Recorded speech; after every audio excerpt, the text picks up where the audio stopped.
Magia en la iglesia. Magia. Esta definición resume lo que la sabiduría de Dios dice en su palabra en los versículos dados en esta rema. Arte o ciencia oculta con que se pretende producir resultados que parecen sobrenaturales, valiéndose de ciertas palabras o actos, o con intervención de seres imaginarios o espíritus malignos. Es una actividad ritual ejercida de acuerdo a sabidurías mundanas. Consiste en métodos y técnicas que pretenden manipular a los hombres, la naturaleza y el medio. La magia intenta cambiar situaciones usando sus propias fórmulas o con la ayuda de espíritus. Se vale de engaños y encantos por sugestión para producir maravillas aparentes.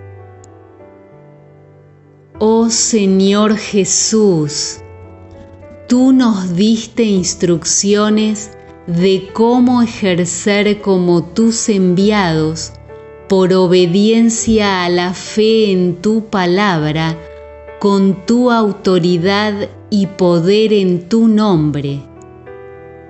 Pero por las creencias supersticiosas, hay creyentes que piensan que la Biblia es un libro de herramientas mágicas para tener la autoridad, el control y poder de Dios. Y cuando los supersticiosos creen en este mundo mágico, se vuelven místicos y ritualistas en camino de locura y enseñan sus recetas mágicas a otros. Hechos 8, 9 al 11.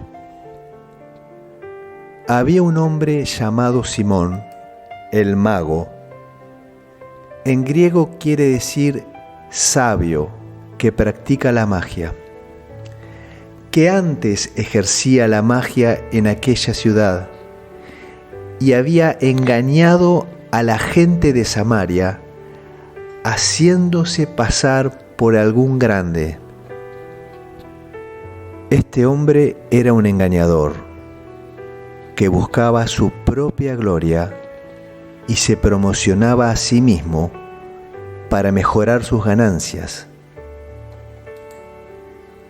No dice que ejercía algún poder sobrenatural extraordinario.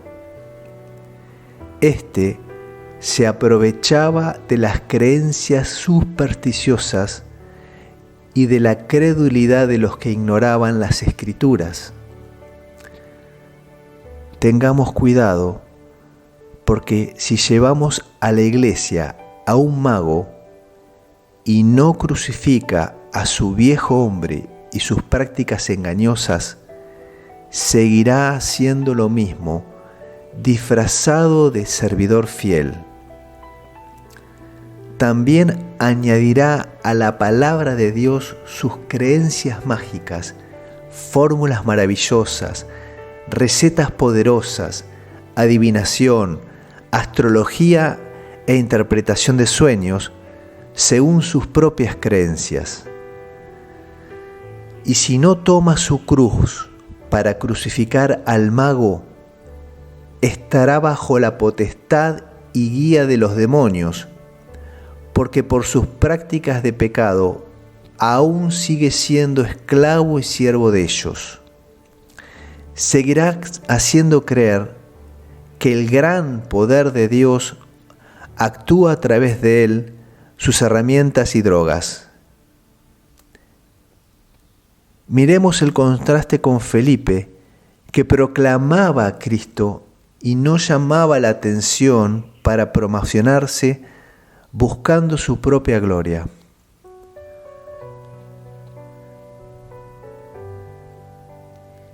A este, Simón el mago, oían atentamente todos, desde el más pequeño hasta el más grande, y decían: este es el gran poder de Dios.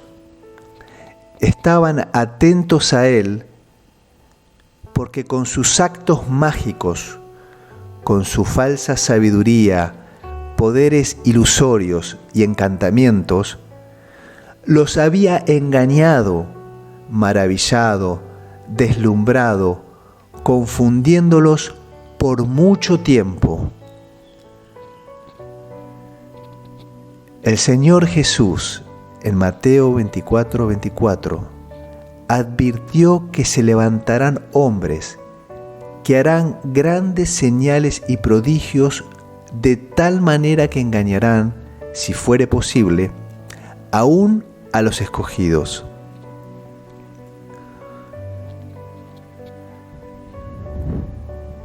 Hechos 8:13. También creyó Simón el mago, y habiéndose bautizado, estaba siempre con Felipe, y viendo las señales y grandes milagros que se hacían, estaba atónito. El mago creyó lo que Felipe decía acerca de Cristo, sin convertirse, sin negar ni morir a su viejo hombre y sus prácticas de pecado.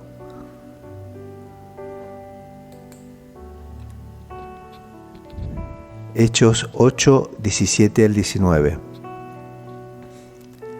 Entonces Pedro y Juan imponían las manos y recibían el Espíritu Santo.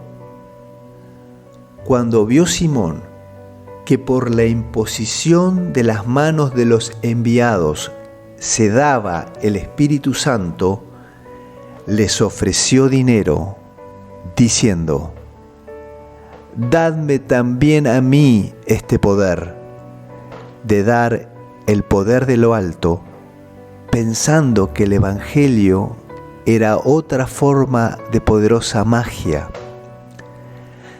Dadme también a mí este poder, para que cualquiera a quien yo imponga las manos reciba el Espíritu Santo.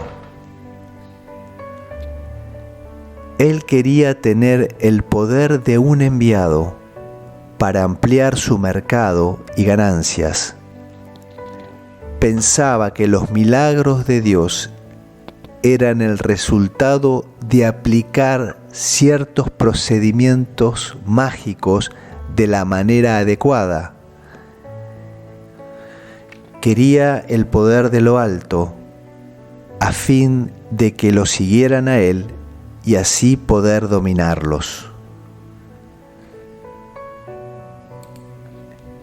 Hechos 8, 20 al 24. Entonces Pedro le dijo: tu dinero perezca contigo, porque has pensado que el don de Dios se obtiene con dinero. Tú no tienes arte ni parte en este ministerio, porque tu corazón no es recto delante de Dios. No obstante, en Hechos 8, 22 al 24, Pedro exhorta al mago: arrepiéntete, pues, de esta tu maldad y ruega a Dios si quizás te sea perdonado el pensamiento de tu corazón, porque en hiel de amargura y en prisión de maldad veo que estás. Respondiendo entonces Simón dijo: rogad vosotros por mí al Señor, para que nada de esto que habéis dicho venga sobre mí. Continúa con sus viejos pensamientos mágicos, como si por el poder de la oración de Pedro y Juan, Dios fuera a perdonar sus maldades.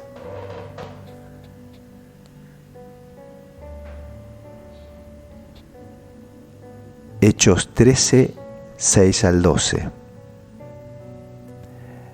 En Pafos había cierto mago, falso profeta, judío, llamado Barjesús, que estaba con el procónsul Sergio Paulo, varón prudente, que presidía el gobierno local. Este, llamando a Bernabé y a Saulo, deseaba oír la palabra de Dios. Pero se le oponía Elimás, el mago, procurando apartar, pervertir de la fe al procónsul. El mago se daba cuenta que si Sergio Paulo tenía fe en el Evangelio, dejaría de creer en la magia y se daría cuenta que es un engaño para crédulos y supersticiosos. Entonces Saulo, que también es Pablo, lleno del Espíritu Santo, fijando en él los ojos, le dijo: lleno de todo engaño y de toda maldad, hijo del diablo, enemigo de toda justicia, ¿no cesarás de trastornar los caminos rectos del Señor? Ahora pues, la mano del Señor está contra ti, y quedarás ciego y no verás el sol por algún tiempo. Inmediatamente cayeron sobre él oscuridad y tinieblas, y andando alrededor buscaba quién lo condujera de la mano. El Espíritu le reveló al enviado que el mago quedaría ciego, lo que se cumplió inmediatamente. Pero cuidado, que ninguno de nosotros crea que esta es una fórmula mágica correctiva general para aplicar a quienes pretenden pervertir los caminos rectos del Señor. Entonces el procónsul, viendo lo que había sucedido, creyó, maravillado de la doctrina del Señor.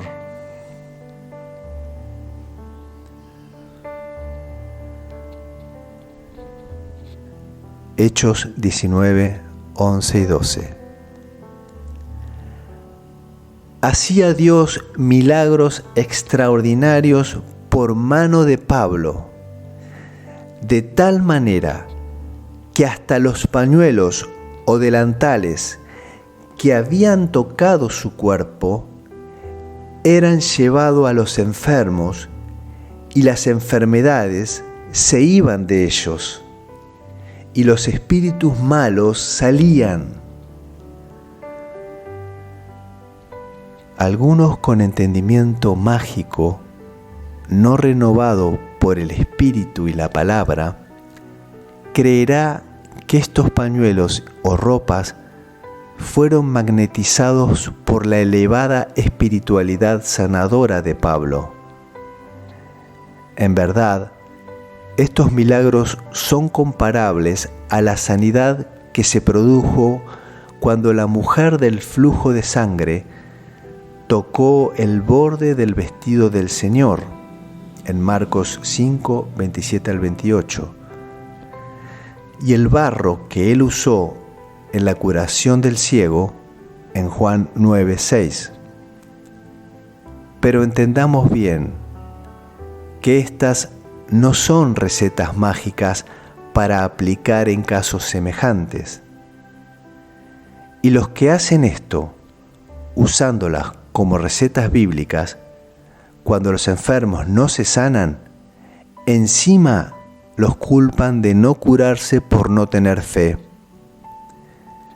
Dios hizo y hace cuando quiere y como quiere estas curaciones milagrosas como demostraciones de su poder, y cuando hay verdadera fe en Él, le honran, le siguen y le sirven.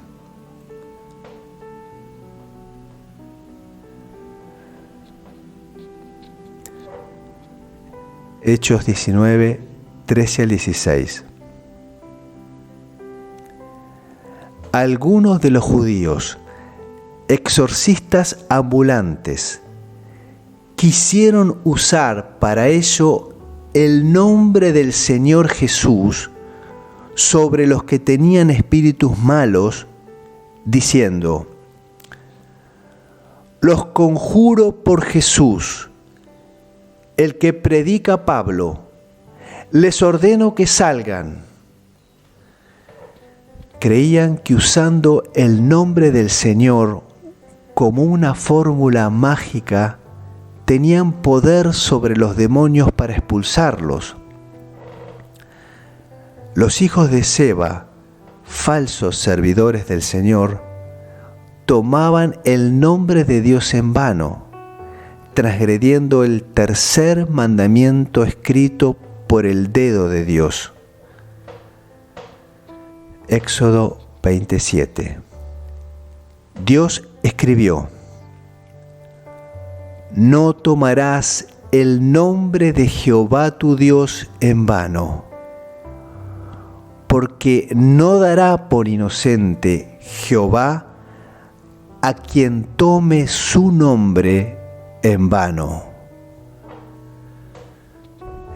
Este versículo puede traducirse: no dirás el nombre del Señor inútilmente o falsamente o para impresionar a otros.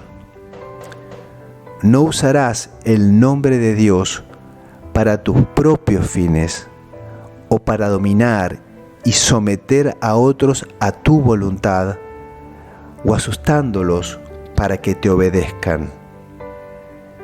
Ni usarás el nombre de Dios como invocación de poder en actos supersticiosos, encantamientos, brujerías y magia. El uso indebido del nombre de Dios es una ofensa hacia Él. Había 7 hijos de un tal Seba, judío, jefe de los sacerdotes, que hacían esto. Pero respondiendo el espíritu malo dijo: a Jesús conozco, a Jesús reconozco. No solo lo conocía a él, sino reconocía también su autoridad. A Jesús conozco y sé quién es Pablo, como enviado de él. Pero vosotros, ¿quiénes sois? El endemoniado hablaba identificándose con el demonio.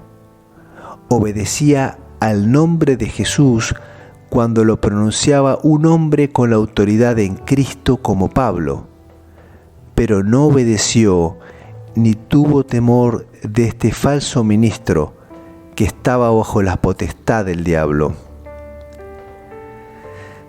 El hombre en quien estaba el espíritu malo, saltando sobre ellos y dominándolos, pudo más que ellos, maltratándolo con tanta violencia, de tal manera que huyeron de aquella casa desnudos y heridos.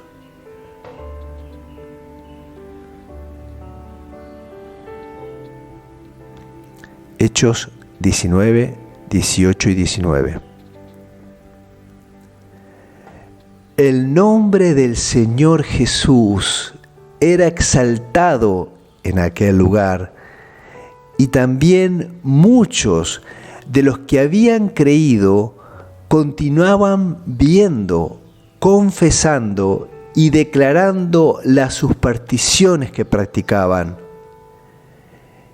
Y muchos de los que practicaban la magia, que trabajaban en seducir, entretener y atrapar a los crédulos, entrometiéndose como consejeros en los asuntos de otros, y muchos de los que practicaban la magia, juntando sus libros, los quemaban a la vista de todos.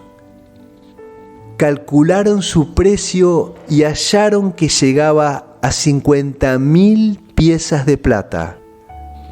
Cuando conocieron la verdad, a Jesús y su palabra, fueron libres y se despojaron de falsas creencias, supersticiones y herramientas mágicas.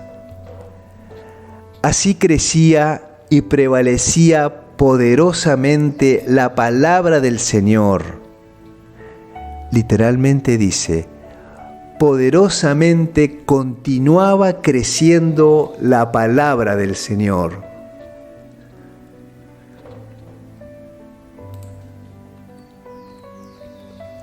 Segunda de Timoteo 3, 8 y 9. Estos últimos son tiempos peligrosos. Hay hombres y mujeres que serán engañadores, injustos y malvados dentro de la iglesia, de la casa grande de Dios. Y de la manera que Janes y Jambres, magos egipcios, se opusieron, resistieron a Moisés. Éxodo 7:11 habla de estos magos que practicaban la magia en Egipto, cuyos nombres en arameo quieren decir el que seduce y el que hace rebelión. Así también estos se oponen, resisten a la verdad, la palabra de Dios, hombres corruptos de entendimiento, reprobados en cuanto a la fe, no aprobados, no genuinos. Las enseñanzas de estos pseudos maestros no obedecen a las Escrituras, pero no llegarán muy lejos. El Señor nos da esta rema de aliento. No irán más adelante, porque todo el mundo se dará cuenta de su insensatez, necedad, furor violento y de su falta de buen entendimiento, tal como pasó con Janes y Jambres. Levítico 19:26. Yo, Jehová, vuestro Dios, no comáis nada con sangre, no practiquéis la adivinación ni la magia. Deuteronomio 18, 10 al 12. Escrito está, no ha de haber dentro de ti, pueblo escogido de Dios, nadie que practique la adivinación, la astrología, la hechicería o la magia, ni encantador, ni adivino, ni mago, ni quien consulte a los muertos, porque es abominación para con Jehová cualquiera que hace estas cosas. Y por estas abominaciones, Jehová tu Dios echa estas naciones de delante de ti. Amén y amén.